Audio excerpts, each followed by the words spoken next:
This is a salsa you will find in every taqueria and every Mexican restaurant. And you should just keep it around because it's super easy to make. Hello, my name is Gustavo Romero, and today we're gonna make salsa de aguacate.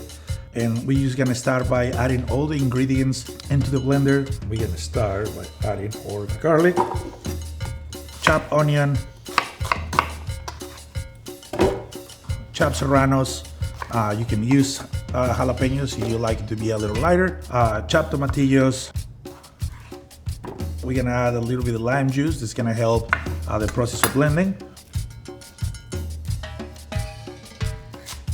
We're gonna put a little bit of cilantro, aguacate, and we're gonna start blending this.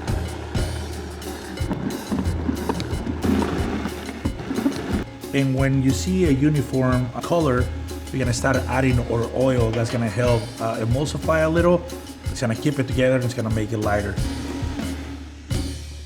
Voila.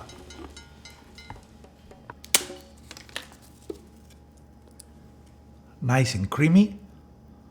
Nice color. Delicious. Ooh. Spicy. Delicious.